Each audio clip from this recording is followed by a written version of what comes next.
A big thing that we can do that's also really simple is just be careful in the types of questions that we ask. So instead of asking someone, why are you against Bitcoin? Even that question is kind of a loaded question. It can allow someone to just dive into all of their justifications that are really rote and connected to their identity, for example. But if we ask someone how they've come to that conclusion, how do they know this to be true? That forces them to take a step back and evaluate the mechanism to their beliefs and gives a detailed process of connecting logical propositions to each other. So, and there's been some studies looking at this too, that just asking how someone knows something versus why can make a really big difference in how objective they are in their response. So trying to ask how instead of why, trying to avoid binary questions, do you support this, yes or no? And just really broadening the conversation. So revising our conversation to be as broad, as thoughtful, and as curious as possible. Welcome to the Progressive Bitcoiner podcast, where we explore the intersection of Bitcoin and progressive issues. I'm your host, Mark Stefani.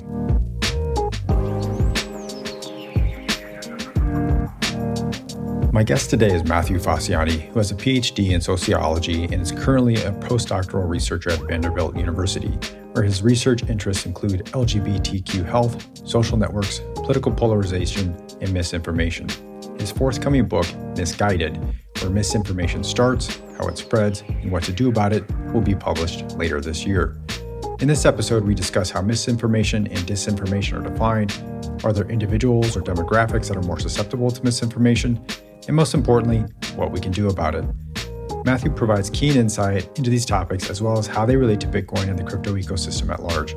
This is certainly an episode we can all learn from, especially as we begin to promote Bitcoin to a broader audience. Thank you so much for tuning into this episode with Matthew Facciani.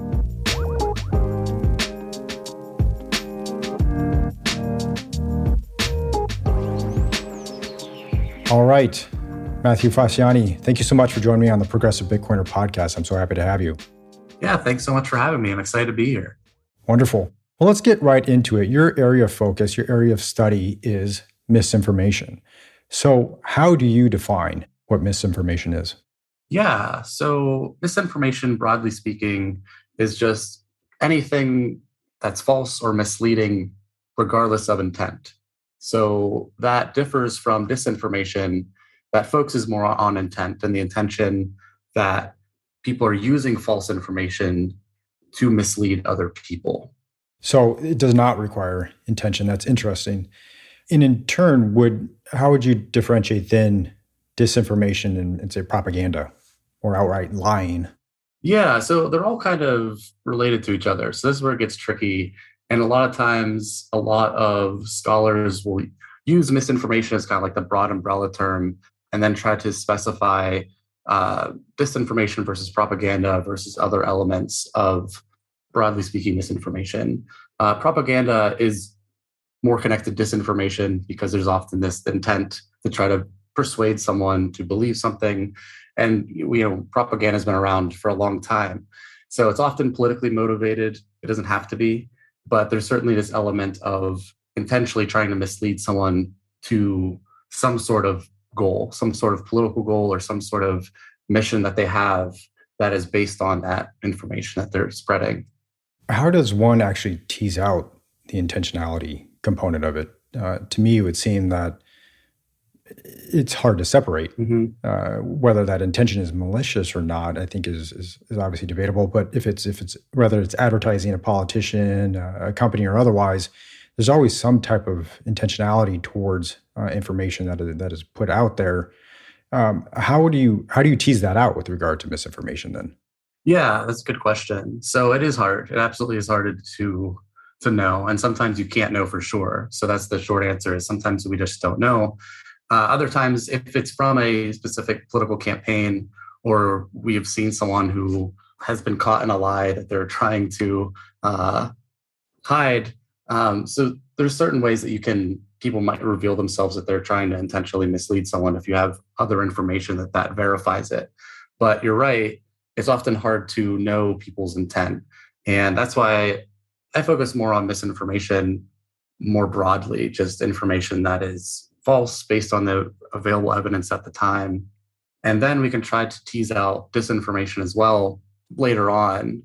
There's also, if we know where the source of the information is coming from, for example, if it's from a series of bots that someone created, then it seems like they're trying to manipulate something. There's some intention there. If you're making a fake account that's spreading a message, and that's more likely to be or disinformation if it's from a bot account that's premeditated and already has this programmed process to try to spread this particular information out there. So in a way, at a top level examination, intention doesn't necessarily matter for sake of what you're studying. Yeah, at least for how I approach it, I look at just the impact of bad information out there. And then we can kind of dive into the more macro structural level forces of where it's coming from and what types of people are spreading it and what their goals are. But as far as the susceptibility to bad information, for me, I just kind of approach it as a general misinformation, how we're how we're susceptible to it and what we can do about it. So one of the questions that I had asked you, I think in the spaces not too long ago, is obviously there's misinformation is a hot topic right now. Mm-hmm. Is there really more misinformation out there, or is it simply a byproduct of more information at our fingertips? So I think it's the latter. There's always been misinformation out there. So as long as we had stories to anything written down, the printing press, and to newspapers, to radio, there's always been people spreading misinformation and disinformation. There's always been the intent to mislead as well. But now information is so incredibly accessible and it can spread so quickly that it often can feel like there's more misinformation, especially because in some instances, misinformation does spread more quickly. So we know that online, with social media in particular, misinformation and sensationalized information tends to spread quicker and go viral more often. So this does seem like there's more misinformation out there now, even though there's always been misinformation in our world. Is there anything to learn from the historical context of misinformation? Because as you said, this dates back to early days as a society. Mm-hmm. Is there anything to glean or learn from those historical examples over time as it relates to what you're studying now and how we relate to it? I guess for me, I think what I take away from it is that it's a very human problem, that there's always been misinformation. People have always fallen for it. There's always been people trying to spread it. So it's trying to really dive into the psychology of why we're susceptible to misinformation in the first place. And I think that's how I try to approach it. So even though with social media and our digital world, information obviously spreads much more quickly, much more efficiently, but the underlying issue of why people hold these beliefs has been pretty much the same for as long as humans have been around. Our psychology hasn't changed that much. We haven't had much time to really evolve biologically and change all that much since written words have been found. So it's not like our brains are fundamentally different than they were, even though our environment is much different now. Well, let's get into that. Why are we more susceptible to it? Yeah, so I approach it from the position of identity and this idea that whenever we hold an identity that's important to us, we're motivated to maintain consistency between the values of that identity and the information we see in the world. So if we come across information that is wrong or misleading, but it confirms our identity, we're motivated to still believe that information in order to protect our identity that's meaningful to us. That's in contrast to what you've described as the deficit model. Can you tell us what that is and how what you've just described with regard to affirmation of one's identity is different? Yeah, so the deficit model really focuses on this lack of education that can explain a lot of misinformation and susceptibility to misinformation. And there is some truth to that. There is some research showing a link between a deficit in education and a deficit in media literacy, and finding this correlation between susceptibility of misinformation and spreading misinformation. So there's some research that does show this link. However, I think, and I would argue, and there's a lot of research to support, that identity and ideology explain far more of the variance that we see out in the world. So by far, people are going to be much more likely to share and believe misinformation that aligns with their identity compared to other factors. And we even see that people that are highly educated can still fall for misinformation, of course, and identity will override people's information processing ability. Even if they have good media literacy, even if they're highly educated, people are very good at then picking and choosing what types of misinformation or what types of information they pay attention to, even if it is misinformation. So, is there research out there to tell us who's more susceptible to misinformation, whether that's demographics or education level, socioeconomic positions? Yeah, so there's definitely research on a few main variables.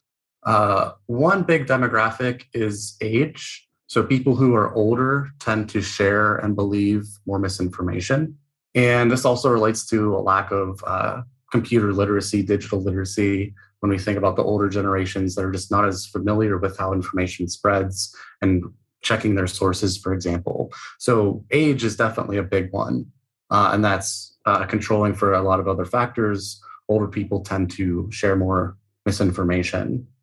The other really big one is, again, identity. So the most ideologically extreme people are the most likely to share misinformation. And they account for a huge amount of misinformation.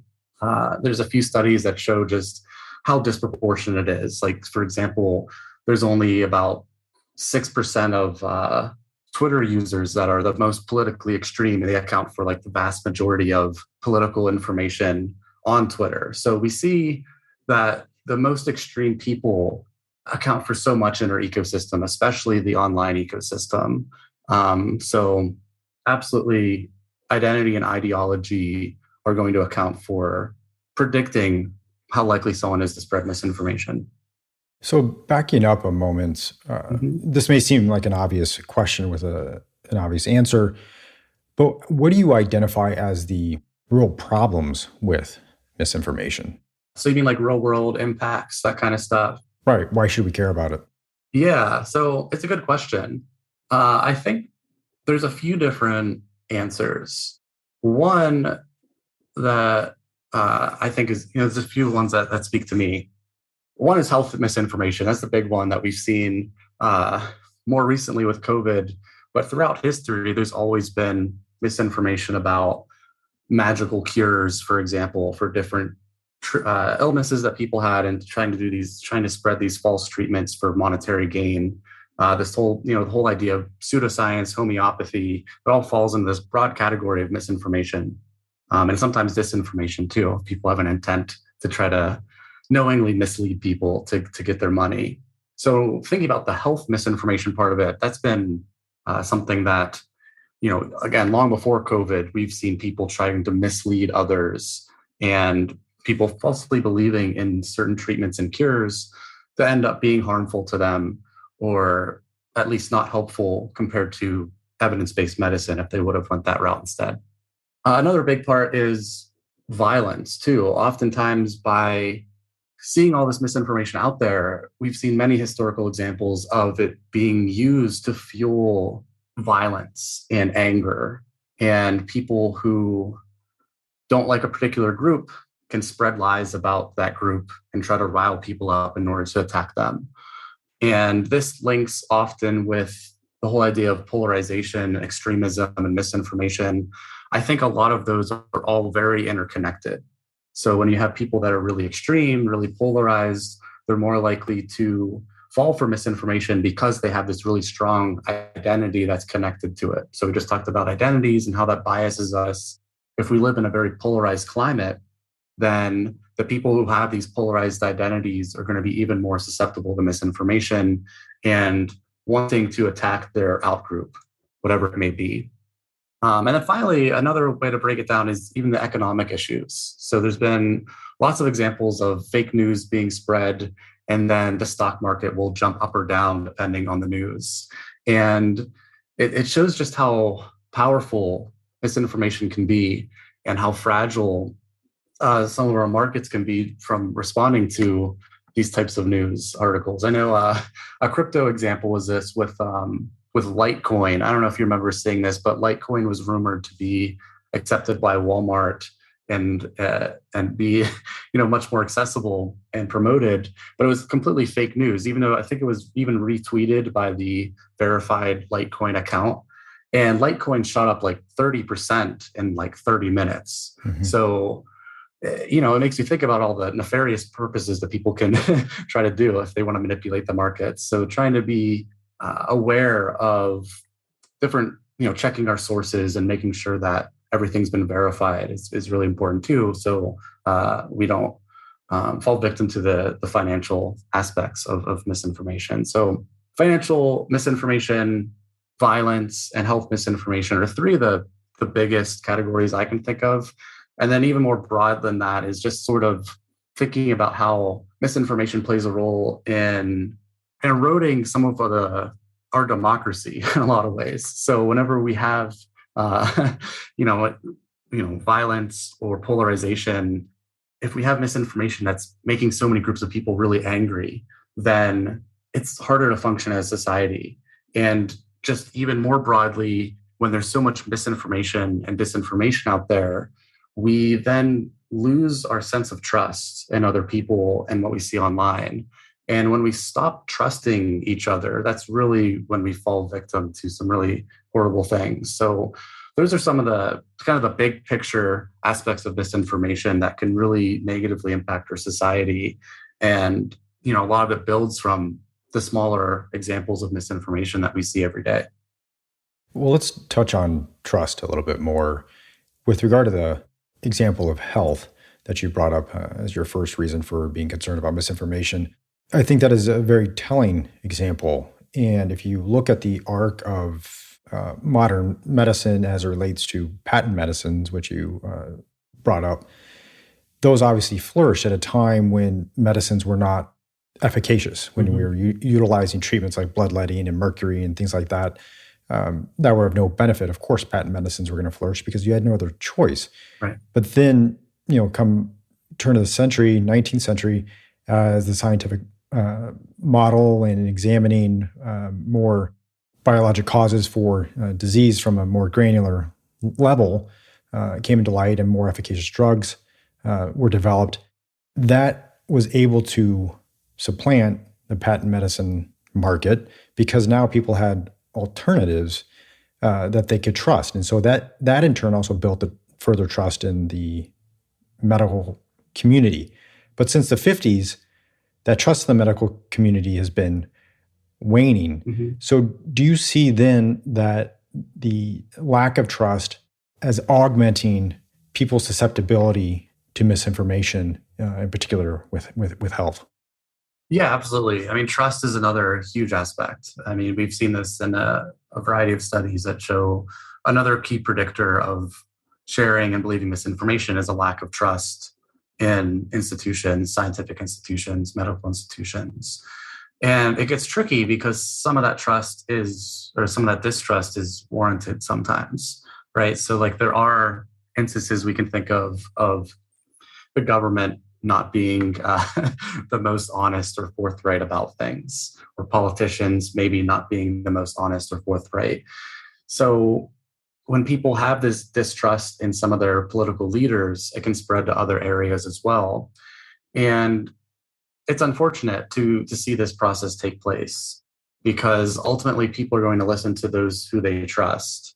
And that's connected to how important it is how much emphasis we place on social relationships. So that's really where I focus on a lot of my research, is just like thinking about how social relationships help form our identity, how social relationships help us navigate our social worlds, and then how we can try to figure out who we trust, because we are more likely to believe something if it's coming from someone we trust. Absolutely. So With regard to misinformation, one of the things that I think I see a lot of retorts on Twitter has to do with people just saying, "Well, that's my opinion," right? Hmm. You bring up evidence to say that their opinion is wrong, but it gets dismissed as it's just my opinion, therefore it's okay to say. How do you distinguish misinformation and uninformed opinions? And then ultimately, how do we all tie this into free speech? Yeah, those are some big questions. So for me, I think what differentiates an opinion and information is if something is able to be tested empirically. So if I say my favorite cereal is Cookie Crisp, then that's an opinion, right? So that's a subjective taste. And it's not something that can really be tested empirically. I mean, I guess I could line up like 100 cereal boxes and see which one I like most, but it's just saying what is I personally like best. And that differs from if we're trying to say something that can be tested empirically. So if we say Cookie Crisp has 5 grams of sugar per serving, I don't know why I'm sticking on Cookie Crisp. I just remember I don't even eat the really cereal at all now, but I remember I used to like Cookie Crisp when I was little. So so anyway, that's an empirical claim. If we say this item has X amount of sugar, then you can go and test that. And it can be misinformation if that's actually not the amount of grams of sugar if we were to test it. So for me, I think opinion versus information really depends on if something can be objectively studied. But it becomes a problem when the media can report on a study and misquote something, Mhm. misrepresent the science in any capacity. There's been a few high-profile cases of this, where scientists, in particular with climate data, that gets misconstrued and it becomes incorrect, factually incorrect, and formal complaints are filed. Yet they're dismissed because it's an opinion piece, right? Mhm. How can we, if at all, counteract that trend? Does that just become something more about journalistic integrity, or is that something that we can do better from the scientific community? What are your thoughts? So this gets into freedom of expression, freedom of speech, and there's a few different ways that I try to think about it.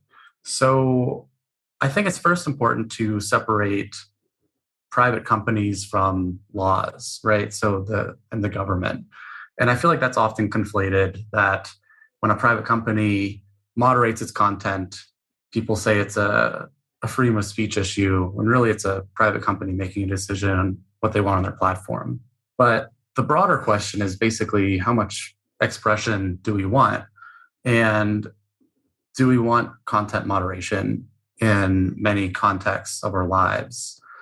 And I think what gets really tricky is the whole idea of amplification. So it's one thing to think about freedom of speech if everything's neutral and we're all in a vacuum and there really is some sort of marketplace of ideas that's completely fair and neutral and everyone's just in the town square with an equal voice and an equal volume to their voice. But that's not true. It's not really even close to being true because we know that lots of people have different amounts of influence and different amount of resources that can change how much voice they have.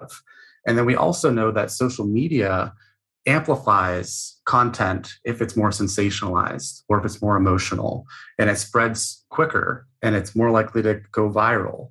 So when you think about the digital marketplace of ideas, we know that the ideas don't have equal footing and that different ideas are going to spread simply because they're more emotional or they evoke more outrage.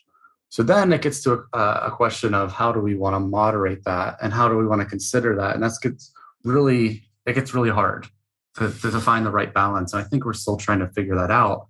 But I always think it's important to mention that it's not this very equal, pure marketplace of ideas because of all of the other larger structural factors at play. When you examine how to handle misinformation. Do you have particular buckets by which you view that question? Meaning, is there a different way to handle it from a social media standpoint versus private company standpoint versus government standpoint? Yeah, absolutely. And I wish that was often brought up when we talk about misinformation, because I think it's frustrating to see sometimes people conflate all three of these different levels, like the micro level, like a one-on-one conversation, or the meso level of like groups of people interacting, and then the macro level, like these big structural questions. And for each one of those levels, it requires different techniques and strategies to try to correct misinformation appropriately. So I think that's always really important to consider when we're having these discussions about misinformation, is what level are we talking about and what's the context to which we're talking about? Let's focus on social media for a moment, since that's obviously where you and I spend a lot of our time. Hmm. You've mentioned previously how identity fits into being more susceptible to misinformation, but it's also a way to counteract it, correct? Yeah. Tell us a little bit more about how that works. Yeah. So you absolutely can counteract misinformation, right? Like fact checking can work. People do change their minds. Where it gets tricky is, again, these other elements. So, for example, if we think about Twitter, one thing I find frustrating that I see all types of people do is they will retweet misinformation or bad information or something hateful in order to attack it. And what that's doing is really just amplifying that message. So on the one hand, it's good to correct misinformation or call out something that's harmful. However, I think it's important to consider what are the ramifications of us doing so. So for example, if you're a big account and you're retweeting something from a really small account, basically you just gave this really small account tons of free exposure. You gave it this algorithmic boost that the algorithm's saying, okay, lots of people are engaging with this, so it's going to show up on more people's news feeds, and it's going to spread a lot more than it would have if you just ignored it. But if you're communicating with someone who maybe is on an equal level of followers and that was going to be spread around anyway, maybe it makes sense to try to combat some of the falsehoods in their claim, because it's already being spread around a lot. People are already talking about it, and you feel like you have something worthwhile to offer that can fact check or counteract some misinformation. So I think those are some considerations that are important too. That's interesting. Two thoughts. One, getting back to what I alluded to earlier with regard to opinions and the mainstream media in their opinion pieces and how they may sometimes get things wrong. So, one of the scientists that had that occur wrote an editorial in Nature and ended a statement by saying, "A lie may be able to travel around the world before the truth has its shoes on, but an unchallenged untruth will never stop." But what I hear you saying is that there's an asterisk in there, Hmm. meaning specifically with social media, the amplification of a smaller voice can be problematic. And this gets back to where you're saying it's the off the bell curve, so to speak, of the fringe voices that do the most harm with regard to misinformation, and you're amplifying that. Is that what you're saying? Yep, absolutely. So in a way, there could be more of an 80-20 rule to this, so to speak. If it's okay to challenge that untruth, if it's almost a equal footing, if it's Elon Musk calling out somebody else famous, would it be an appropriate Hmm. thing to do as opposed to retweeting some lie that I put out there? Is that correct? Yeah, that's what I would think. I mean, some people might challenge that you should always try to fact check something just in case you change one mind. But for me, again, I'm trying to think of just like the broader issue of like how much bad information are you potentially adding to our ecosystem. So again, if like someone has 10 followers and they say something really inappropriate or really false, that only would have potentially been seen by 10 people and maybe not even that. So by amplifying it, then we're getting that bad information out there to lots of people. So is it worth potentially maybe changing someone's mind versus the consequence of then having more bad information pollute our ecosystem. So I think it's worth considering our actions in that part. Yeah, that's interesting. So you can maybe be able to change one person's mind, but it also may sway, a half dozen others the other direction. Right. So one of the things that you've discussed about is self-affirmation, Mm-hmm. meaning trying to, in essence, meet somebody where they are at in their position, affirming their identity before discussing a particular issue, fact in this case. Can you tell us a little bit more about what self-affirmation and how we can use it to counteract misinformation? Yeah. So self-affirmation is something that's been used in the psychology literature for a few decades now. And basically, it's this idea of trying to affirm some core value or identity that someone has in order to make them more open to other information that may be challenging to another identity. So how I like to think about it is like it's kind of like a hydraulic force of identities in your mind. And we always want to protect ourselves and how we view ourselves and our sense of self. So if someone goes and attacks an important identity of us, then that's going to make us feel bad and we're going to shut down and we're not going to be likely to listen to them. But if someone boosts an important identity that we have first and gives us a little bit more resources than we normally might have, then we're better able to process being challenged by another identity that's being attacked. So it's kind of like it equals out by boosting one identity and giving us a little bit more of an ego boost. We're able to handle another part of our identity being threatened. Does that make sense? Absolutely. You're in essence trying to build a little bit of rapport with the person. Yeah, and that's exactly what you're doing. So in the experiments, they have someone write about an important value that they have. So this is a classic experiment. You have someone write about one identity that's important to them. Maybe it's being a father. So you write about, oh, one time I built a treehouse for my kid. They really liked it, and it's made me feel good. And then people start to feel better about themselves. And then in the next part of the experiment, you can have people ask them like a political question that might challenge a political identity. And because they're just coming off that boost of, oh, I feel good about myself, they feel better equipped to view it more objectively and not feel as attacked by the political information. And studies have shown that people have been more likely to process political information or misinformation more objectively, more honestly, after they get this little boost first. But then there's been some other research showing just coming out later that the effects of that are limited. So I should put that caveat too. Absolutely. And it only makes sense. But how do we utilize that on Twitter, on social media? There's a few main limitations to it. One, we still don't really know how long it lasts. So it could be a very temporary boost. Although some research has shown some lasting effects up to a couple weeks, even from brief affirmations.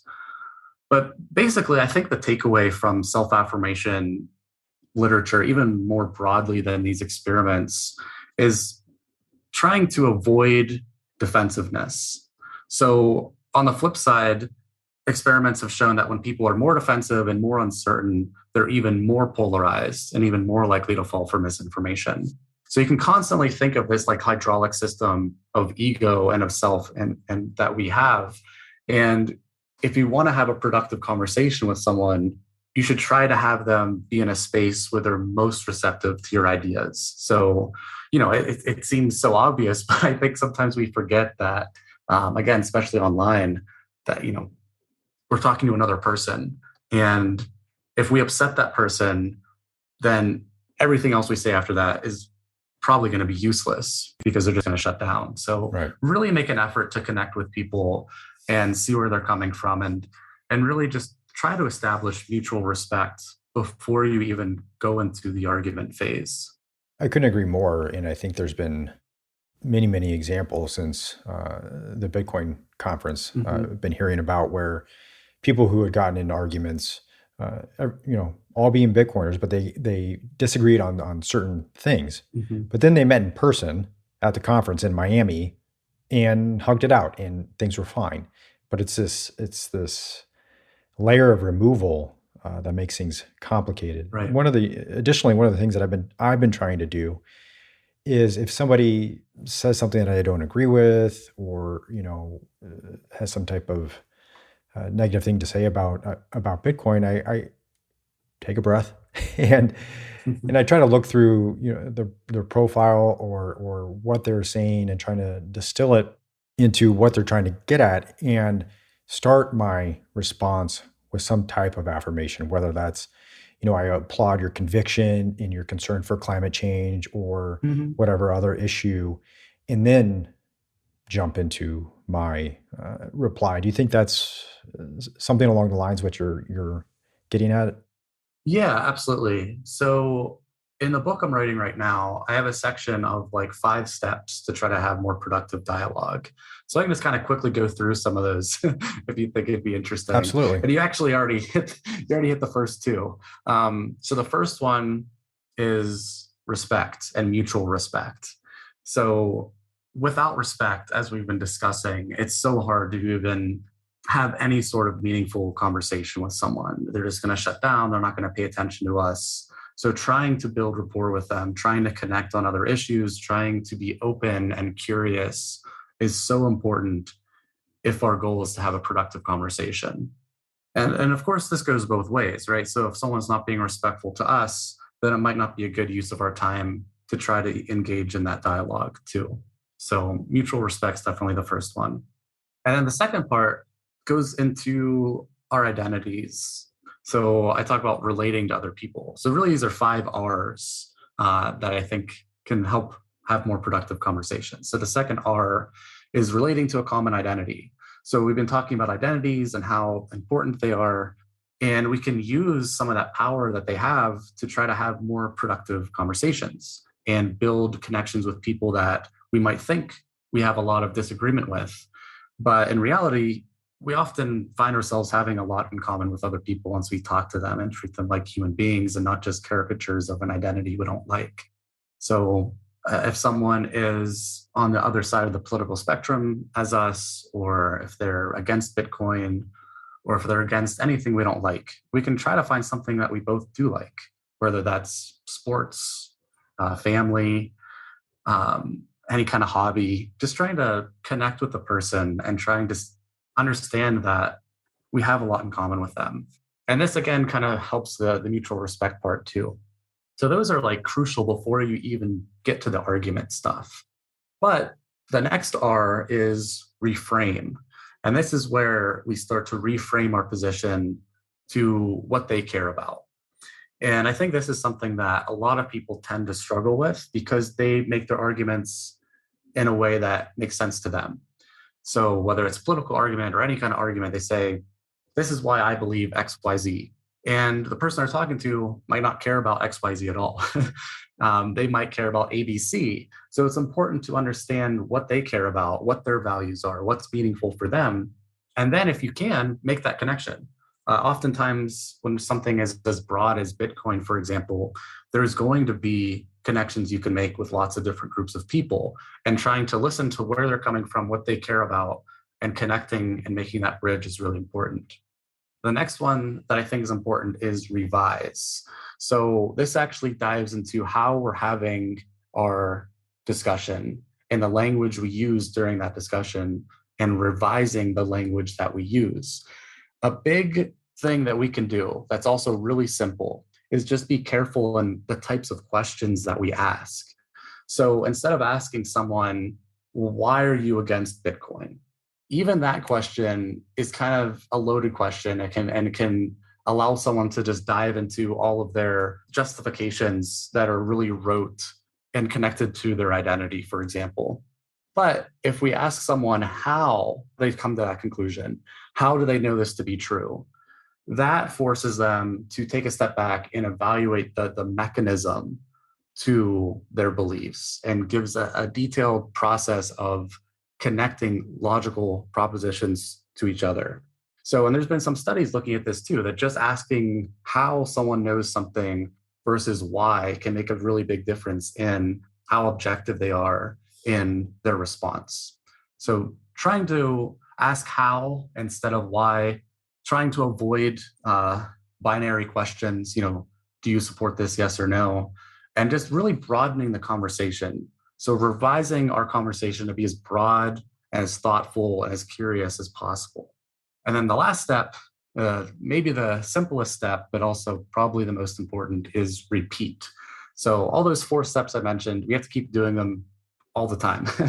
And there's been studies, again, showing that even if you have um, some effective technique of communicating and combating misinformation, the effects often go away over time.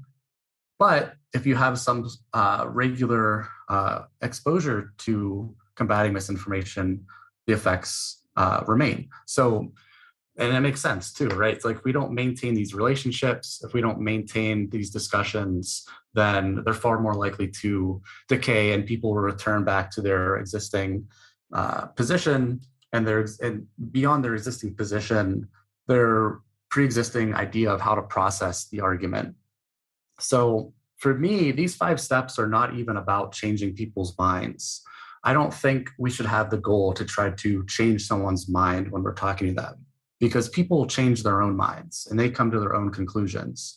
I think what we should try to do is try to have productive conversations and productive dialogue. And that's a precursor before any sort of minds are even changed. So these 5 steps, I think, are helpful. And there's evidence that support each step in having productive dialogue. So I think that if we have a motivation to change someone's mind, even before we get to that step, we should try to have productive dialogue. What do you consider productive dialogue? Productive dialogue to me is being able to have a good faith discussion about a topic where both people are curious, both people are open. And again, it doesn't matter if someone changes their mind or not. What matters is they honestly considered your perspective and didn't just dismiss it and go into their routine of rejecting it that we see so much on social media, again, for example. I think your 5 R's are fantastic and something that in the Bitcoin community we can learn a lot from, especially reframing Mhm. and especially respect. And even, over the course of my time in the Bitcoin community, I certainly have tried to adopt that approach. It is far and away more productive in trying to engage somebody than the opposite. What you see a lot of, and I think in part, and correct me if I'm wrong, I think you're almost a case in point because I don't know how many months ago our paths crossed. And you were curious, and between myself and a few of the other people in our circle, you asked very thoughtful questions, and it was just this wonderful back and forth conversation about your questions and your concerns. And there was never any force in there. And I always felt like it was respectful. I always felt like we were also trying to approach it with a reframing perspective as well. Did you feel the same way? Yeah, absolutely. I mean, I think you know, that's why I continue to be more open about Bitcoin, was your podcast and your work and a few other people that I saw months ago, because for a while I didn't engage about Bitcoin or cryptocurrency at all for a few different reasons.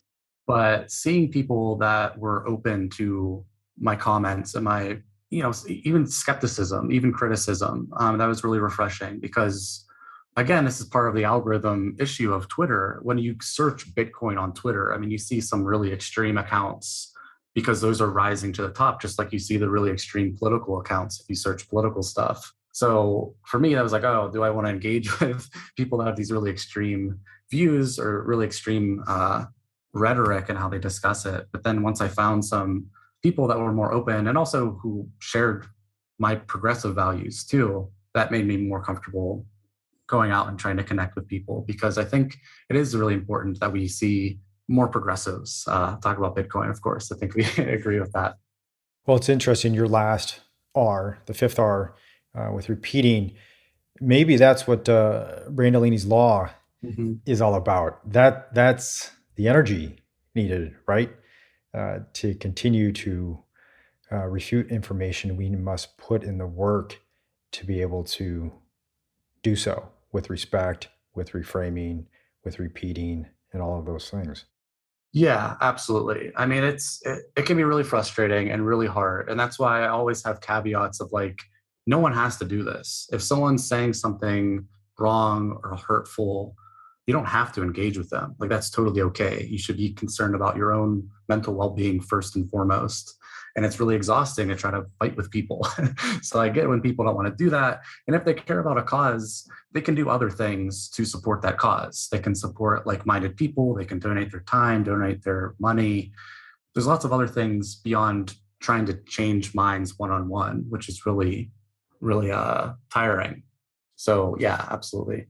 As we wind down here, I want to ask you if you have any thoughts on how to reframe Bitcoin for the left. Yeah, so it's something I've been thinking about a lot more since I've been more open about supporting Bitcoin and cryptocurrencies. I mean, I think Bitcoin and crypto are still so new that education is still really important. Like, there's so much that people just don't understand. And I'd say that as someone who's I feel like I'm still learning so much. Like, I've been studying Bitcoin and crypto for about almost 2 years now, like in detail. And I still feel like I just barely scratched the surface. Like, it's such a new way of thinking about things that it can be really hard, really challenging to really understand. So trying to be patient with people, trying to spread information that's from credible sources is really important.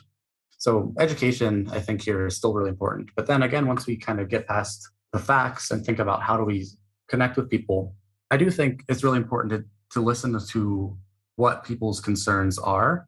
So again, this is the whole reframing part is like, we might think we might already understand how Bitcoin works, or we might already understand why something that was said about Bitcoin was misinformation, but someone else might not have. They might have just saw the headline. The big one, of course, is climate, right? So there's all this misinformation about Bitcoin being really harmful for the environment, and it uses up all this energy. And it's important to dissect that and understand that. First validate the person's concerns regarding climate. Like, yes, Bitcoin does use a lot of energy. Like, yes, that's true, but here are all these reasons why. One, it's not as bad as you think, and two, there's a lot of utility that makes that energy worthwhile. So trying to connect from where people are coming from is really important. I think trying to connect with the whole idea of like financial inclusion is another value that Bitcoiners can express to progressives. That seems to resonate with people.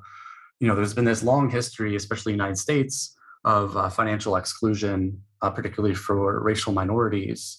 And we're seeing racial minorities adopt Bitcoin faster than white people. So I think that's, a lot of progressives at least say they care about minorities in this country.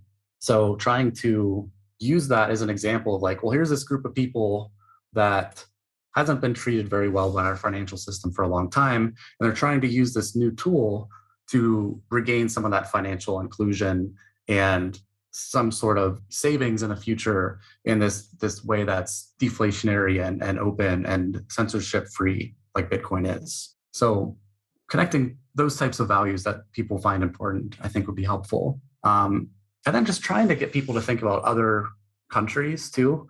This is something that I had some difficulty with, because some of my US friends tend to be so US centered that they have trouble really understanding why Bitcoin is helpful for people in other countries, because they don't have to worry about our currency being devalued. I mean, and now I know that inflation is becoming much more of an issue, but the US dollar is still pretty good, right? Like, we're we're still in a pretty good financial position compared to someone in another country where their currency is inflating at just incredible rates, and they won't have money to buy food because their currency is going to be worthless soon. So for them to have some Bitcoin and some kind of savings in this deflationary monetary system could make a big difference.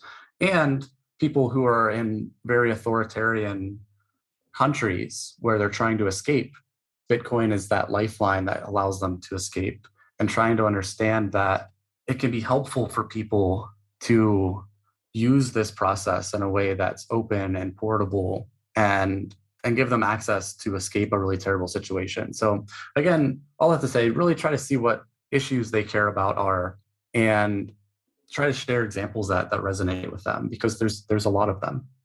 I'm assuming you've used your own techniques in talking with your friends and colleagues about Bitcoin. How has that gone? You know, it's gone.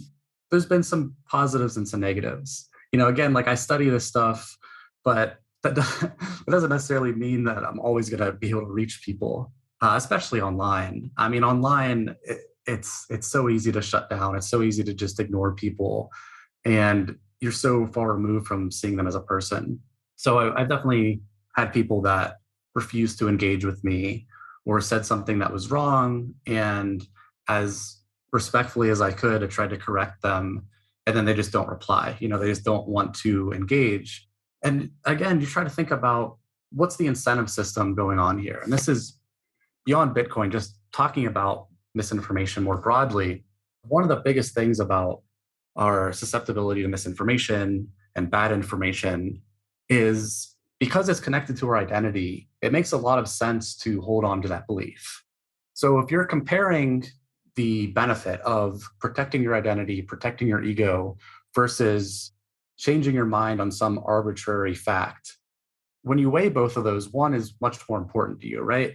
So it makes a lot of sense, even though it's really frustrating, but it makes a lot of sense why we see people reject good information and fail to correct misinformation because their incentives are aligned in a way that it makes much more sense to them personally to continue to believe that thing because in that immediate situation, the benefit of correcting their beliefs is simply not that high. So we're so connected to our identities, our social groups, that that's really what's driving a lot of our beliefs and behavior. Not to belabor this specific topic more, but do you think that that has gotten worse over the past decade with Twitter, with Facebook? Do you think our identity, whether you want to deem it a fragile identity or not, has become more solidified, more polarized as a result, and therefore harder to reach people in situations like this? I think there's some evidence that that's the case. I mean, we know that by a lot of metrics, people are becoming more polarized. I mean, if we just focus on the US and Democrats, Republicans, there's absolutely a lot more dislike for the other group in the past 10 years than there ever has been. Like there's this really strong polarization if we just focus on that group. But we do see it in other parts of the world too. And social media in particular does make it a lot easier to validate our identities. So it really just makes that whole identity process so much more efficient. Hmm. Where let's say you're a Democrat or a Republican, all you have to do is find your people who validate your beliefs online, and then you can get in this feedback loop of constantly verifying your identity by attacking other people in the outgroup, which then in turn strengthens your identity. And then this feedback loop continues. And we know that we even feel better. Like it feels good to verify our identities. This is something that's been shown in literature for decades. So whatever the identity is, it feels good when we verify that. So social media gives us this great outlet to do that. And we know that one of the biggest uh, predictors of sharing fake news is to attack a political opponent. And this is true even if people admit that the fake news is fake. They're still more likely to share that news because they think it's going to attack someone they don't like. So, yes, absolutely. I think social media does play a unique role in making these types of productive conversations much more difficult. My last question for you, Matthew, one that'll hopefully end us on a positive note here. Not that the discussion was previously negative, but the area of misinformation is not necessarily the most joyful aspect of studying. But what gives you hope? Yeah, I mean, it is hard studying this types of stuff and seeing so much misinformation, polarization out there. What gives me hope, I think, is connecting with people and seeing how many good people there are out there. So it's so easy to again see the most extreme positions rise to the top on our social media feeds. But whenever we go out into our communities and connect with people, there are so many great people out there that really want to make society better and that care about other people. And especially the younger generation that has seen so much negativity and polarization happen in their lifetimes, they really want to make a difference. And I think that that is a positive aspect of the human condition is that we do care about each other and we do want to make things better. It's just sometimes there's all of these other issues and barriers and ideologies and politics that can make that a lot more difficult. But ultimately, I think humans do care about each other and we can connect with people. As you mentioned, like when we connect with people one on one and in person, we do see some really positive results and some positive experiences. So, people as frustrating as they can be sometimes, they still give me hope too. Absolutely. Couldn't agree with you more. Well, before we sign off here, please tell us about your forthcoming book. Yeah, so I'm working on my book.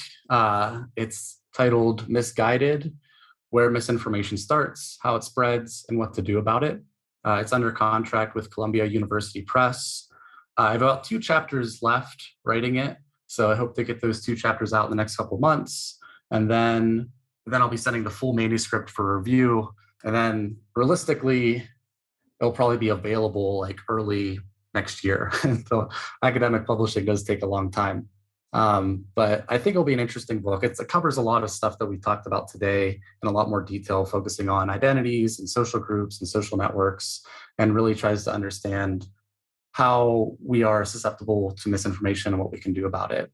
And yeah, and if people are interested in that, getting an update on when it's available, I have a Substack that updates my work, and I don't use it very often, but whenever I publish something or something that I do that I think people would be interested in, I would post it on there. So whenever it's available for pre-order, I'll post it on that for sure. Fantastic. Well, thank you so much, Matthew. This was extremely helpful for everybody listening with regard to how we engage others on Twitter with regard to Bitcoin, as well as with friends and family. And I hope everybody's learned something from you today and how we can do that better. So thank you so much. Thank you. Hey, don't forget to please leave a review of the podcast. It'll take you 2 seconds to hit that 5-star button. I really appreciate it. Come on, do it now!